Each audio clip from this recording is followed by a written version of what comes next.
Later in the show. Next down the line, we have Dan Foo Let the Dogs Out Heward. Oh, no. And then finally, in honor of Nick's birthday, Nick from Las Vegas, he's in here. We thought we'd put him in the game and beat the crap out of him. So happy birthday, Nick. May the force be with you. Back to you guys. Thank you. Your turn. Vicious out there. Now we're not doing just point and shoot. Now we're going to still have the goals, or right? No? The objectives. So in addition to killing everybody else, there are objectives that you have to meet for your team to win. We understand that this week. Yes, halfway through last time. Last time we were just shooting at people. Right. We forgot the objectives. All right. This time we're going to do so much better. We got it. Tech news. That's tech news. You guys get so distracted by all the carnage, you forget the actual goal of the game. What is the goal of the game? I don't know, carnage. Carnage. That's right, baby. Don't forget it. Okay, so check this out. If you hate ads and have been using spyware-killing programs to solve your problems, you may have something more to worry about. It appears that so-called spyware-killing programs may install the same kind of unwanted advertising software they promised to erase. It's a Trojan sheep. Is That's that what like that is? doubly bad. Is that a Trojan sheep? That's a Trojan sheep. So you unzip it and spyware's in there? Oh, I'm sorry. It's a wolf in sheep's clothing. I missed my metaphor. A zipper. It's like something out of an Erica Jong novel. The zipless sheep. Well, ladies and gentlemen, we certainly think that this could be a potential problem. So the key is to use the known programs Adaware from lavasoft.de. And be very careful what you choose, because if you Google like Spybot Search and Destroy, the first couple of answers on that are not Spybot Search and Destroy. I'll give you an example. My brother-in-law called me last night. He says, I got these pop-ups. I can't control it. What's going on? I said, get Spybot Search and Destroy. Go to safernetworking.org. He went to safernetwork.org. Not the same thing. Devil sheep on the next screensaver. So yeah, be careful. Use the real Spybot Search and Destroy, the real Adaware. Don't use any imitate. Avoid. You know what we should do? We should do a page from the screensavers that links you directly to the safe sources. Let's do that. I like that idea. Get on that right away, Corbin. Okay, on it. On it, guys. Okay, TiVo has made a deal with the Nielsen rating service to share customer viewing habits. Check I get it. Leslie Nielsen rating service. According to a statement released by the two companies, TiVo and Nielsen will collect data on a permission basis utilizing an opt-in panel that allows users to volunteer to be monitored. The new service will collect data on approximately 5,000 to 10,000 TiVo users. Now, speaking as somebody who's seen the TiVo data that they can get from the show, it's great. I mean, minute by minute. They once sent us a thing where you could see where people had paused and rewound, and there's like a big spike where they watch it over and over again. And it was always on Jessica. I don't understand, but every time Jessica was on, there was this big spike where they rewound it over and over and over again. But, well, and I think this kind of goes hand in hand with the Super Bowl, because there was the #1 most rewound Super Bowl moment. We don't need to bring that up. Which we don't need to bring up. And then there was the #2, which was one of the Budweiser commercials. So it tells you a lot about what people are watching. But exactly what they're watching. A lot of people don't realize, though, if you're a Nielsen home and you buy a TiVo, they pull the Nielsen box. That's right. So it's good that they're finally getting together. So if you either or. That hurts us because we have a lot of Tilson viewers. Tilson, what's on the brain, Leo? What's on the brain? Gigabit networking. Okay. So, next story. Okay, so with the MyDoom virus continuing to infect computers, an underlying battle is brewing. This one is between computer-savvy and not-so-savvy users over if you should be able to use computers if you're clueless. The issue is most of these viruses would never be destructive if everyone would be responsible and not open attachments. Dang tootin'. And the alternative argument being, it's from my buddy, it says test, or it's like for you. Or why wouldn't I open something my buddy sent me? I think this is more of the computer, elite, kind of looking down their noses at the rest of us who are just too... I'm not gonna take it anymore. The unwashed masses. And I really think... Now, the flip side is you're saying that now, but a few days ago, somebody clicked on an attachment, and you were like, one of the people I've worked with for 3 years clicked on an attachment. I was personally hurt that one of our staff members didn't know about not owning attachments, because it's like, well, have you been listening to the show? Because we say it like at least once a week. But I wasn't saying, oh, you stupid bad person, you shouldn't have a computer. I mean, and I have to say, there's a little bit of that elitism, and I'm not in favor of that. There's a lot of that elitism. I think it's unfortunate. I think the problem really lies in the fact that it's so easy to make viruses and bugs that you can't open. But Bill Gates told us that Windows is the most tested platform, which will someday make it the most robust platform. More viruses make Windows. What does not kill you makes you stronger. Right. Our Question for you today. Should people be banned from computers until they pass a skills test?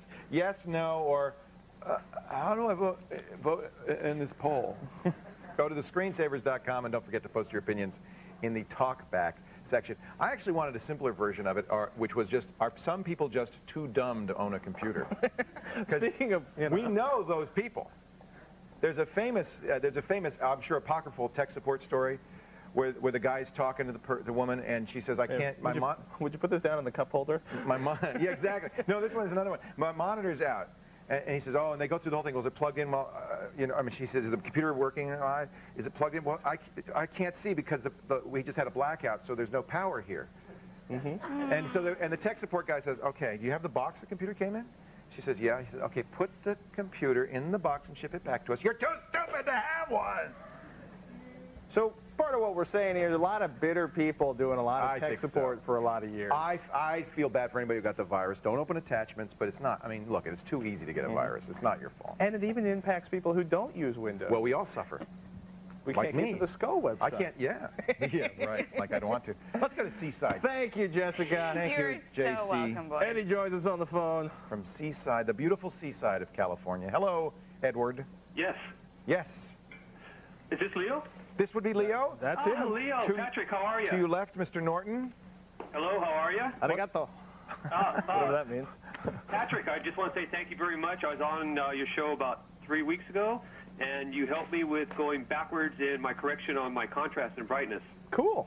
Yeah, it worked excellent. I'm going to send you guys some photos. Excellent. Oh, good. Oh, this was you had the printer issues. Oh, I'm so glad, Eddie. That's great. You would not believe. You guys are going to be stoked with what I send you. Anyway, I have a Canon 1DS. Yes? He was at the Super Bowl. Oh. Yeah, my house is suffering from the lack of money now. But what I want to know is on the sensor, there gets to be quite a bit of dust particles, Right. and I really don't want to send it to Canon because I don't want to be without it. Right. And I was wondering do you guys know of anybody I could purchase a cleaning system? What do you do, Eddie? What do you do with your regular film SLRs when you get a little dust in there on the mirror or the internal works? But I don't use film. You never have used it? I used to a long time ago, but the sensor is a lot more delicate than the mirror. Right. And you don't want to scratch that. I mean, in the old days, you'd use a little compressed air, you'd blow it out, right? Right, but you can't use compressed air on the sensor. Probably not, huh? No, you cannot.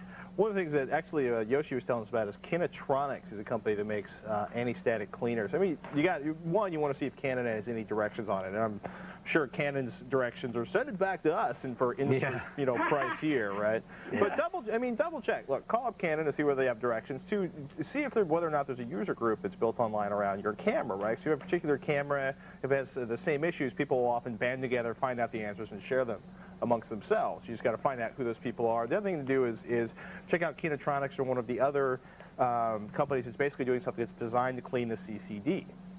Oh, excellent! But you just want to be careful about that. Yeah, because it's a full-size sensor, and I really don't want to scratch it because the dust particles are hard enough to get rid of. Yeah, and they're tiny. Okay. Well, that seems like the best thing. I mean, this is designed for it. Now, Yoshi, have you done this? Have you actually done this? Yeah, like Spec Grabber Pro. Go ahead. Oh, he's not mic'd. He's going to hand us a piece of paper. It's like the Marcel Marceau of modders.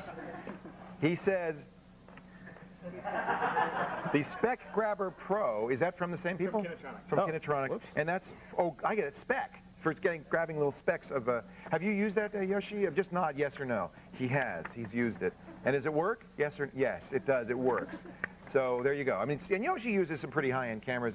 He likes the Fuji, I know, but he uses some pretty high-end cameras. I don't think he would risk his CCDs. So thank you, Yoshi. Okay. Domo arigato, Mr. Roboto. Coming up a little later, what hardware do you need to get a gigabit on your network? And what happens to the internet? Well, we'll help you out. But after the break, spyware. It's everywhere. Everybody seems to be getting it. It's the #1 topic of the day. Ed Scotus will show us how to keep our PCs clean and neat. Good stuff. When the Screensavers return. Stay here.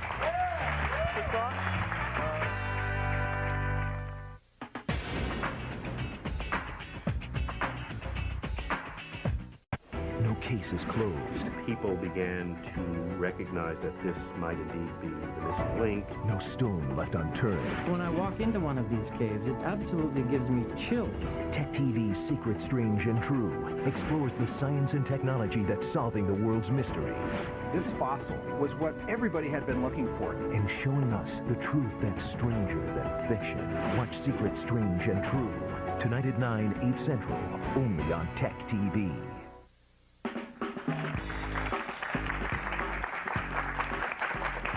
Welcome back to the Screensavers. There are many EV apps on the web just waiting for an opportunity to mind meld with your PC. Fortunately, Ed Scotus, author of Malware, Fighting Malicious Code, is joining us by satellite from New York City to help us keep our systems safe. Ed, welcome. It's good to talk to you again. Hello, Leo. I have to say, now, from doing the show and my radio show, I think the #1 issue right now for people is spyware on their system. Not viruses. I mean, that's a big one. But spyware is everywhere. I get asked about it all the time. Why is that? What happened? Did somehow this escalate somehow lately? It seems like the advertisers have gone crazy. They're trying to push so many things at the browser, and they realize if they can get software in the browser, they really can control the show. And they don't really seem to care if it annoys us. No. I mean, I don't understand. I mean, if you're an advertiser, wouldn't you want to, like, have your potential customers like you? I guess it's the old-fashioned thing, you know, as long as they spell the name right, maybe somebody will buy the product. Man, so this stuff works. That's why they do it. That's why.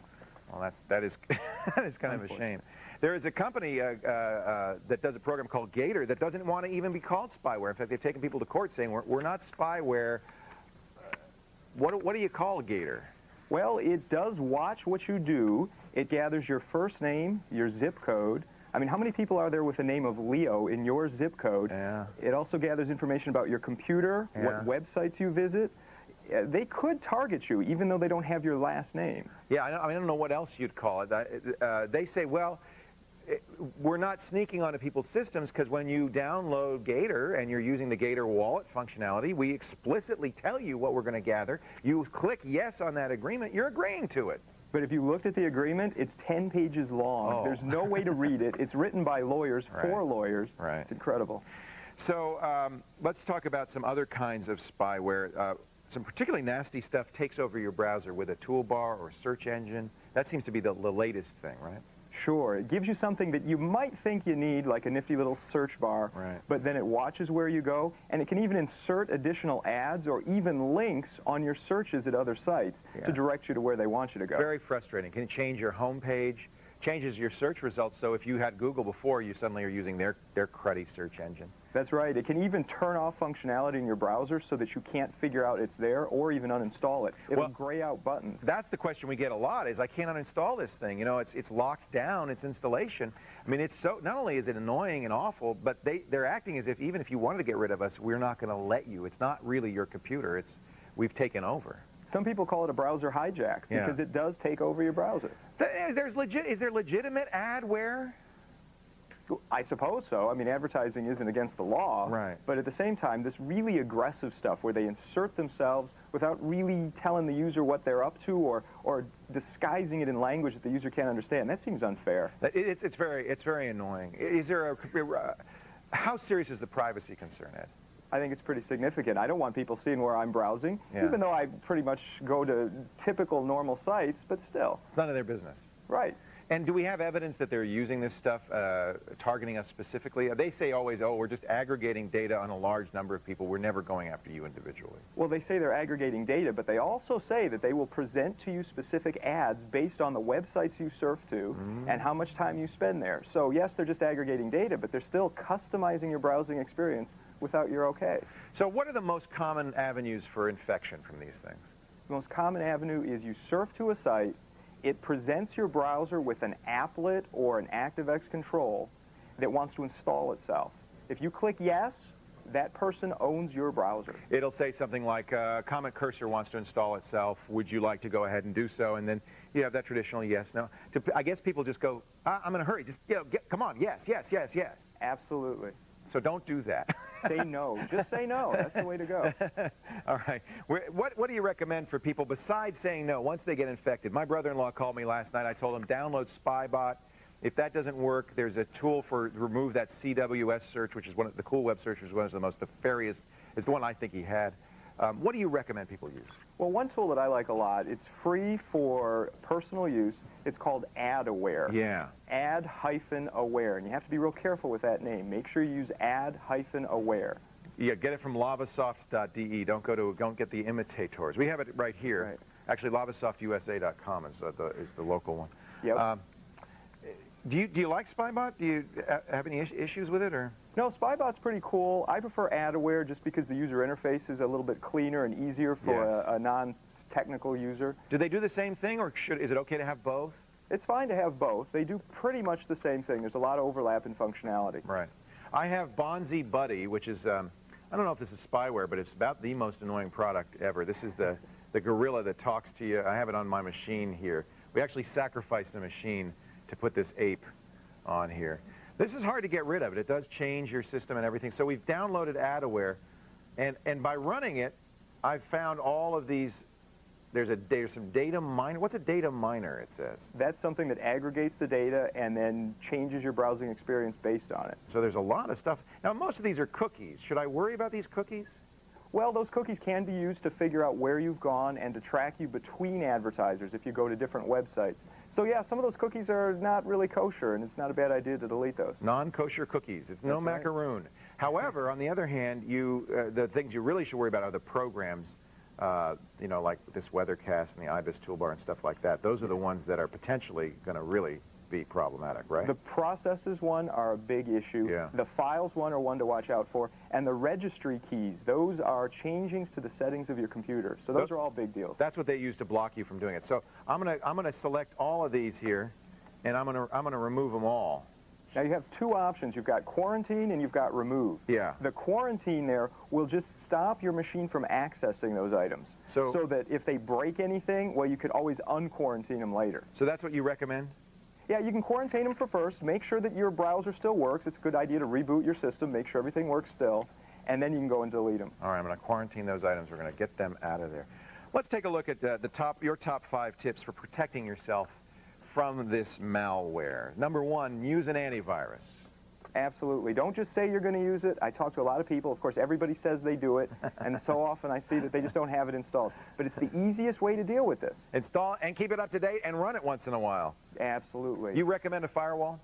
Yeah, a personal firewall is a great idea. There's a lot of good ones out there, but you really need one of those. What that does is it blocks attacks coming in across the network via other avenues besides email or web browsing. And it can also block outgoing information from some of these programs to keep them from communicating with a home office. And that's a beautiful thing. Yeah, you don't we want like them calling that. home. Yes. You like Windows Update too, I'm sure. We need to do that all the time. Whenever your Windows box suggests to you that you update it, ignore it at your peril. You want to follow that. Go ahead and update it. Maybe just click on Windows Update once a week, just to make sure. Install all critical updates. Check your browser security settings. What do you mean by that? Well, there's a setting inside of Internet Explorer, and other browsers have a similar idea, where you can slide a bar and set its security to low, or medium low, or medium or high. You got to go with at least medium. You're asking for trouble if you go less than medium. So turn it up to medium. You may change your functionality if you go to high. Some things may not work. Right. But do you think medium is adequate? Medium is adequate. If you're really paranoid, you might want to go to high, but for most people, medium's fine. Yeah, I leave it at medium, but don't turn it any lower than that. And finally, as you mentioned, don't install content, programs, things. Just don't click yes all the time. That's right. In both your email and your browsing, if you say yes, that person has as much control of your computer that you have. Right. So That's they're kind like of sitting there. The double-edged sword of Windows. It sure is powerful. It sure is easy for programs to work with it and external programs to work with it. But if you give it permission, they can do a lot of nasty things to you. You're absolutely right. Let's go to this website. It's counterhack.net, the place to go for more information about computer attacks and monthly hacker challenges. It's a lot of fun. And, of course, don't forget the book Malware, Fighting Malicious Code. Ed Scotus, so great. Thanks for joining us and doing a good job to spread the word about how to protect yourself. Thank you, Leo. Take care, Ed. Take care. Ed's got a list of the top 10 ways to protect yourself from malware on our website at thescreensavers.com. Still to come on this show, see who's faring well in today's land party. They're having a good time. And coming up next, Microsoft teases users with its 64-bit XP Preview Edition. We talked about it yesterday. Is it worth the download? Well, Robert downloaded it, and he's here to show us the benchmarks when the Screensavers continues. Stay tuned.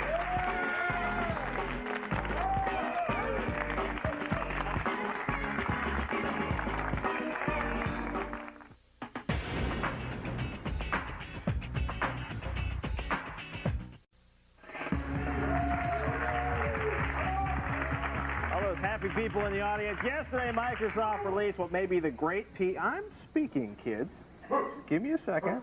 Leo, we've spoken to you about this. What may be the great tease of 2004 is not Leo Laporte. It's the trial version, the beta Windows XP, the 64-bit edition. Pre-release software good for, what, 305 or 360 days. I'm going to turn directly right now to Robert Heron, lab maniac at large. Basically, you got an AMD 64-bit system, whether it's an Athlon or an Opteron. You can download this software, install it, and test it as a beta for the next year, essentially. Exactly. We like that. That is pretty cool. They have released this for the AMD platform, like you said, and basically anybody who has the hardware that is supported, if you can find a driver, a 64-bit driver for all of the hardware that make up a computer, your system, you should be able to just download, burn this, and install it if you want to check it out. This is unusual, because usually when the earliest betas of a new operating system come out to the select developers, the Microsoft Developer Network, but this is a public download, basically a public downloadable free beta. I think probably twofold reason for doing that was, one, create awareness for the fact that there is a 64-bit beta and it's been around for a little while, and two, maybe to get some new developers to take a look at that and to create the hooks necessary to really take advantage of the hardware, which is something that is currently not happening. No, you mentioned just a second ago, basically, I think I heard something about drivers, and if you can't get the drivers, it's not going to work. Yeah, I'll start off the top. If you had an ATI video card, there's currently no beta 64-bit driver for that, so right off the bat, boom, you're stopping right there. So your 32-bit drivers, your regular Windows XP drivers are not going to work, so you need a 64-bit. And you're talking every driver, from the motherboard to your sound card to your chipset drivers, for even the storage devices on the memory, or the RAID controller would need a 64-bit driver if you're using that, or, you know, top down, you're going to need to find a beta driver somewhere. And a good site we found was Planet AMD 64, www.planetamd64. Don't just type that in without the www on the front that goes elsewhere for some reason. These guys, it's a good forum for just seeing what's out there and what other people have checked out. They rate the files, and people give their instant feedback. So if you have some obscure hardware, check through there, and if it's out there, somebody's probably found it, and they've posted it here along with some results. Good place to start if you really want to check this out. However, I personally say it's just not quite time yet. There isn't enough 64-bit software. There is no 64-bit commercial software right now. There's not released, but no 64-bit applications. It's designed to run 32-bit applications. Definitely. ... And which we did. We loaded up a lot of apps starting late last night, and we just started going through a lot of the common apps that we use day in and day out just to see how they ran. Generally speaking, games worked fine. Okay. For the most part, Office worked fine. One would hope. Yeah. And so you can type and you can frag. Some of the Internet Explorer plugins, like your Flash and your Shockwave, won't install. And it may or not be a big deal for you. You can sit there and it keeps popping up the window. It's not going to happen. Just sits there.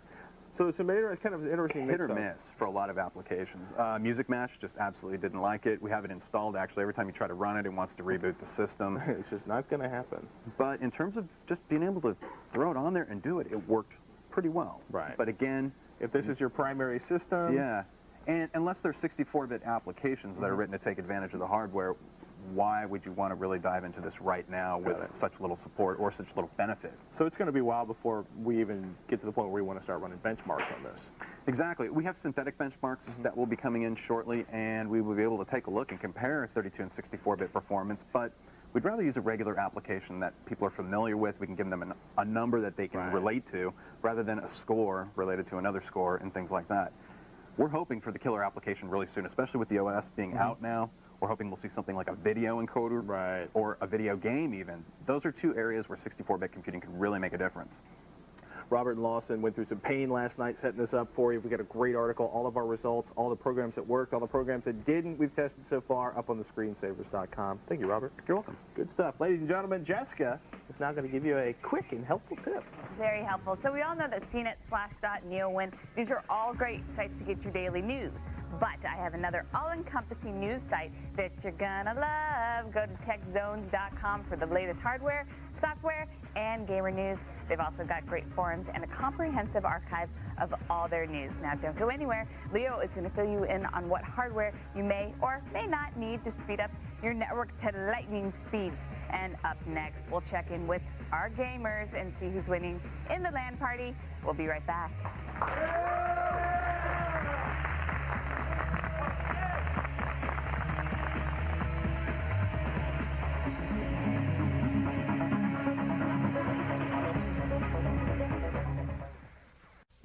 TechTV's Invent This, a new series that looks at ordinary people with extraordinary ideas, gadgets, gizmos, and crazy inventions that could change your life. You thought the light bulb was revolutionary. Well, wait till you see what we've got. Invent This, tonight at 8:30, 7:30 Central, only on TechTV.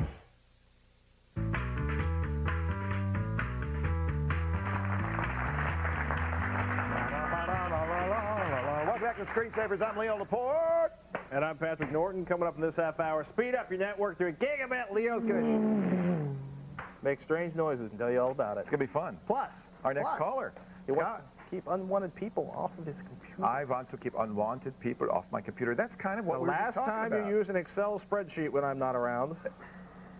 Oh, you mean like they're coming in and using spreadsheet software? Yeah. Oh, well, I feel sorry for him. It was a joke. But I get it now. Let's check in with Joshua and see how the LAN party's going. Is it time for the Gigabit segment yet? Not yet, but soon. Soon, Joshua. It's going to be okay. Okay. Any minute I can wait. All right. Today in the LAN party, we have Robert Heron. You guys just saw him talking about the new operating system. Is a 64-bit operating system going to be better for gaming than a 32? It will be probably in like a year or so, but right now, no. Nothing. The games are 32-bit. Might as well stay there for right now. And that's the problem, right? Is it if it's not 64? However, though, for even 32-bit gaming, some of AMD's processors, namely the new Athlon, not the Athlon 64 32400 Plus, with VIA's new chipset, is one of the best combinations you can possibly ask for right now in terms of just pure speed, pure performance. It beats everything else we've looked at right now. Which video card then goes with that? Oh, any of that. If you've got the money to spend on parts like that, Right. You're looking at the high-end video cards like the 9800 XT from ATI. And that's the one. Right now, that's the one. There should be some new stuff coming up in a month or two, but for right now, absolute liquid performance. And of course, Gigabit Ethernet And would be Gigabit really Ethernet good with would that. be perfect. Really good with Right. that. Gigabit. Yeah.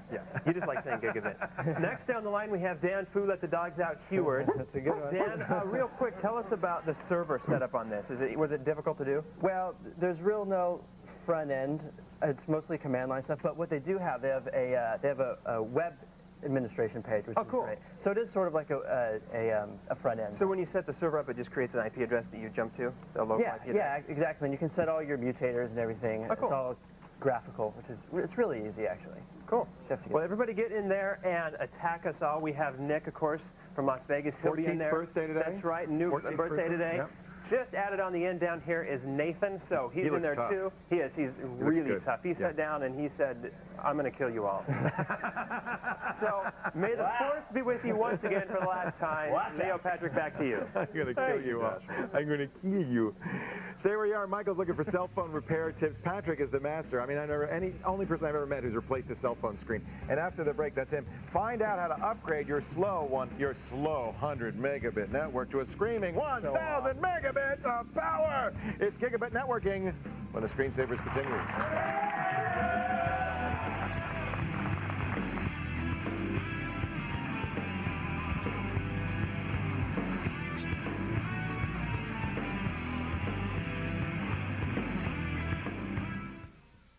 Coming up next, Tech Live, only on TechTV.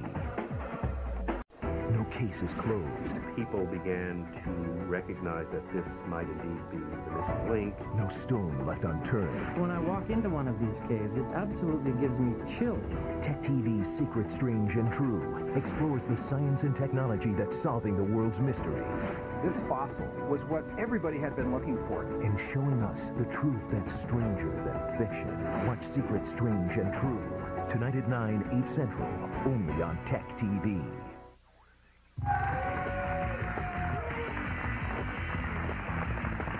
Let's check in with the fine folks over at Tech Live to see just what's coming up tonight. The lovely Michaela Pereira. Can you roll your R, Patrick? Very nice. Not gargle. No, it's not a gargling. He's going. Yes, they gargle a lot in. That's hilarious. I've been told that I need to cut to the chase because I tend to babble on for hours on end. No, not you. It's us. It's us. Okay, it's you. It's not me. So let's hear the news. It's not me. It's you, Pereira. I think it would be considered the understatement of the year to say a lot of people have SUVs. Yes. Yeah, especially around here. You know, out here in California, absolutely. If you do, you know it costs a whole lot of green to fill those babies up. Take a look. When you No, okay, I got to back up here. I'm getting so excited. I'm getting ahead of myself. Is that That's a hydrogen-powered SUV? It is, I know. Panting away. Tonight on Tech Live, we're going to show you the Magellan, Virginia Tech's answer to a more fuel-efficient, environmentally friendly SUV SUV. Why hasn't that ever caught on, a SUV? SUV, it should be a SUV. Is that what they call it in Canada? I think they call it a We're going to take the SUV to the mall, don't you know? You know why they don't call it a SUV? Why? Because it sounds stupid, right? Yeah. Yeah, that's right. Anyway, so that's coming up on our show right after your program. But then I sound stupid, too, and nobody ever... Chris is off sick today, so it's all me. I'm by myself. Oh, no. I know. Wow. Feel better, Chris? Who knew that the Leary had such a weak constitution? Who knew? Who knew? I don't want to know. You'd think with all that crossbow work, you'd be like, you know... Thank you, Michaela. That's what's coming up on Tech Live right after this show. Now, a couple of months ago, you remember we were talking about gigabit Ethernet networking.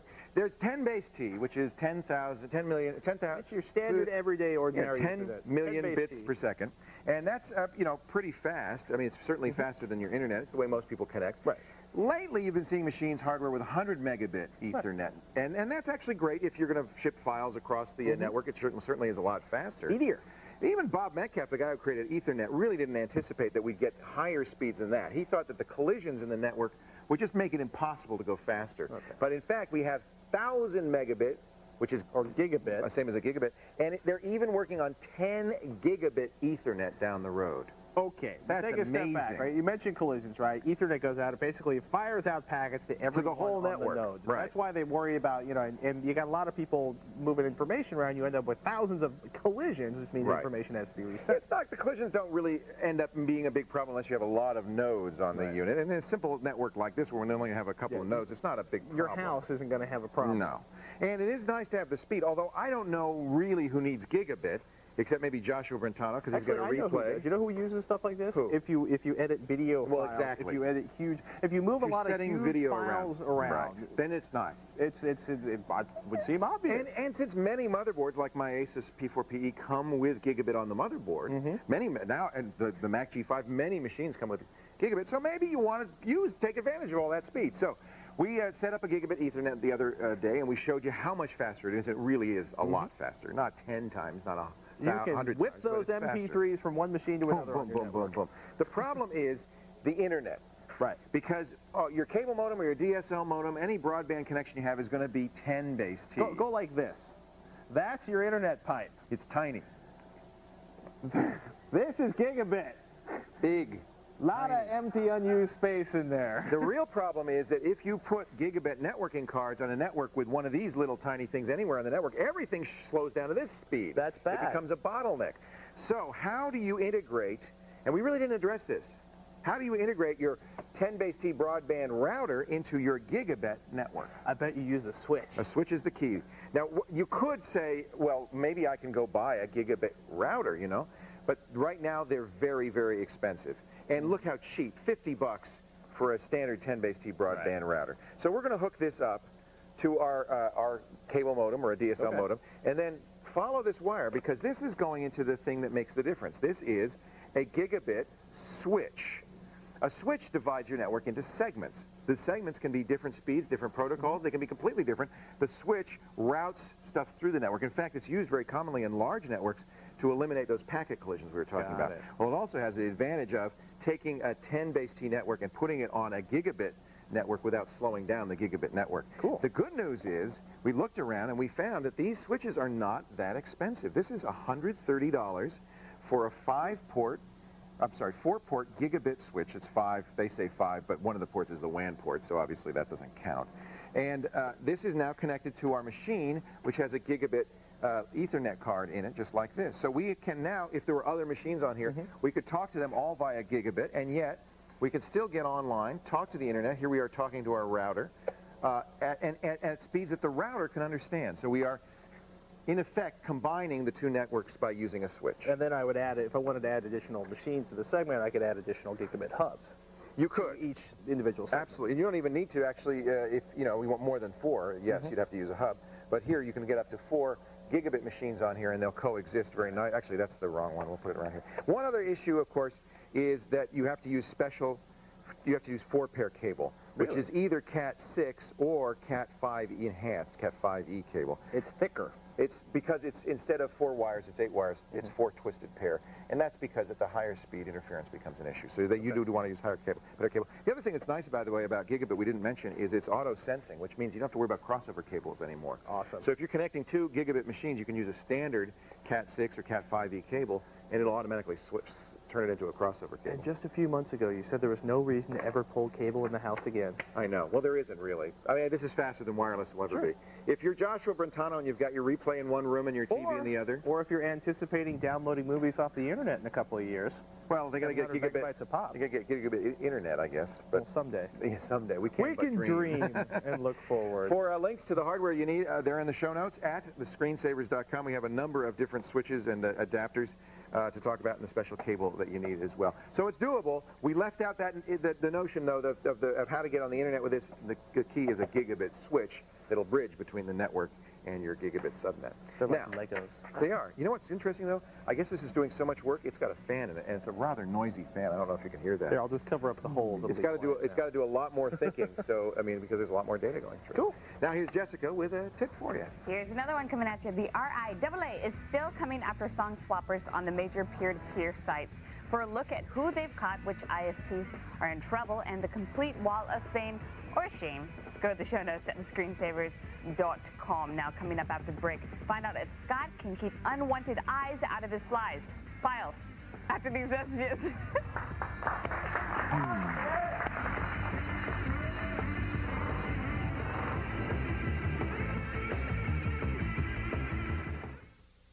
Coming up next, Tech Live, only on TechTV. Be sure to catch tomorrow's television program. It's going to be a good one. Yoshi gives you a look at some cool custom-colored console game systems, and we'll find out how price tallying can make your next shopping experience a breeze. Something new to me. Plus, Sarah talks about the fantastic sci-fi flick Brazil. It's her geek library pick. All coming up tomorrow on The Screensavers. A big show. Realize in our audience, actually they're playing in the lamp part now, we have a 14-year-old celebrating a birthday, and we have a 16-year-old celebrating a birthday. I just realized this is probably heaven for a teenage boy. You got LAN parties, you got Jessica. What more could you ask for, right? I mean, this is like... Leo, come on. No, now. I'm serious. Are you guys You're the in beauty heaven? on the show. What are you... You're in heaven, aren't you? All right. They're having a good time. Scott joins us on the phone from Gary, Indiana. How you doing, Scott? Doing all right. How you guys doing today? Very well. How are you freezing? Yeah, we got a time delay since I'm all the way in Gary, Indiana. Oh, all right. Yeah, my question was, like, I have a network of computers here at my home, and the kids like to play Unreal Tournament until 4 o'clock in the morning. The kids? And I would, yes. And they're getting a little late going to school sometimes. So I want to know if they got a program where I can time lock my computers while I'm at work. Oh, I hear the kids. They're going, yeah, Daddy, you just try it. Yeah. Well, Cyber Patrol will do that. Cyber Patrol is a network filtering program that you could put on your system, and it has a little grid, and you could say, may not use the internet in these hours, may not turn the computer on these hours, may not do this, that, and the other thing in these hours. Right. And that's very effective. It's a free 30-day trial at cyberpatrol.com. That's one. I'm sure there's lots more software. There's a couple different companies that have actually made physical devices. It sounds like they're allowed to play, but you're at work around the time that you want to cut it off. Because there's actually companies that have sold locks for the power plugs on PCs where you could actually completely lock it so you couldn't actually get power. That'd be more effective. What do you think, Robert Heron? Here's a guy who has no kids but knows how to keep people off his computer. I just upgraded the firmware of my Netgear router, and one of the options for filtering was by time. I've seen that now. So you just go in there, check the box, say what time you allow. But that will only block internet access. Yeah, if they're local landing, that's a whole other issue, or if they're just playing single But it can't keep them off the net at certain hours. They're addicted to playing with other people online. That would prevent them from getting out to the internet. That's new in the Netgear routers. Yeah, I saw that. I'm sure a lot of routers support it. That was one of the things I noticed. See, there's a good one. But you want to keep them off the computer entirely, because it's not internet gaming you're worried about, or is it, Scott? Right. No, it's not internet gaming. It's like at home, they network and play themselves. Yeah, right. With Unreal Tournament. How old are your kids? They range between 5 and 13 years old. You know, it can really cut into your kindergarten time when you're playing that Unreal till 4 in the morning. I know how that is. And I was hoping that it would keep the system up and running and not shut the computers down. Ah. Well, now you could. There are programs. We've had them on Call for Help. They're password protect your system. I suppose you could use the scheduler. Right. That comes with Windows to run that program at a particular time. All of a sudden, the password would come on, and the computer would still be running, Right. But the kids wouldn't be able to do anything with it. Do you need access to the computer? Is that why you still want it running, or? Right. Oh, you need to get in remotely? Right. I would like to lock them out. But you want to get on? When I'm at work, and when I come home, I keep mine running. Right. I can get back on with a password. Yeah, we'll find some programs that do that. I bet you could use the Windows scheduler to have those start up. So play around with that. Say, what is the name of it? Roger loves this program. It's a great program, and you cannot get into the darn thing. I mean, it's very secure. Roger, call us. No, I'll find it. I'll look in the call for help show notes. All right. There's a couple of ideas. You know, I bet others have ideas as well, so you could email us or get on the message boards. Join Jessica in the chat room if you've got another way that Scott could keep his 5-year-old from playing Unreal till 4 in the morning. Send an email to screensavers@techtv.com where the subject line is "Lock the Kiddies Out." Stay where you are. A final look at our inbox when we continue. Stay here.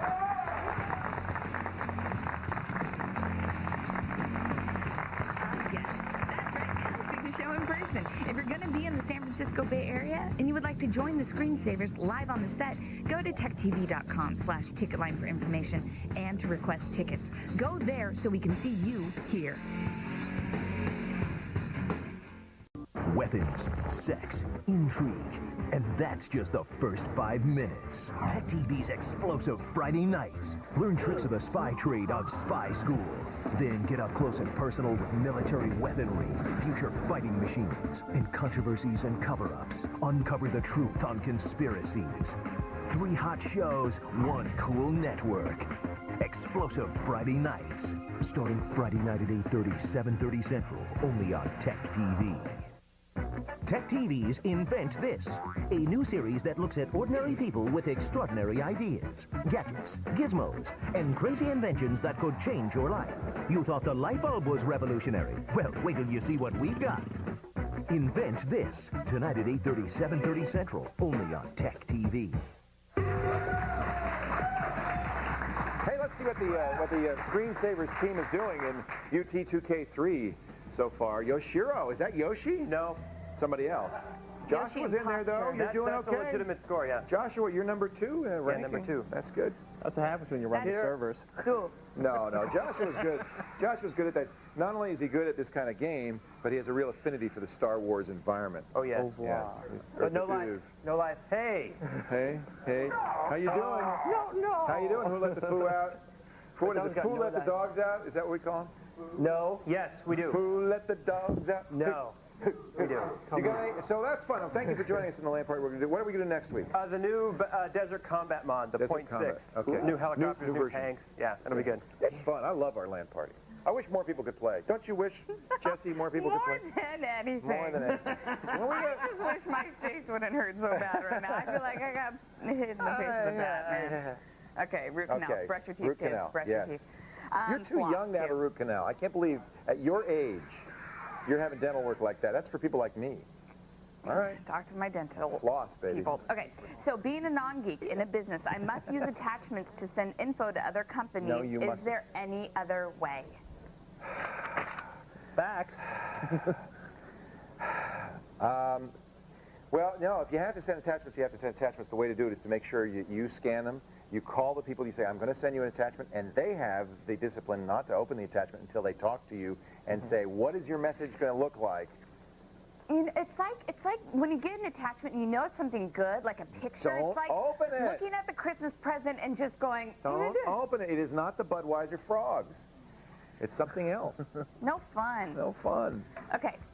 Oh, well. We'd like to thank our guests, Ed Scotus, Robert Aaron. the great Robert Heron, and thanks to all of you for joining us. I'm going to be in Los Angeles Saturday and Sunday for the Yeah Baby Expo at the Anaheim Convention Center. Stop by and say hi, noon to 3. I'll see you tomorrow. Bye!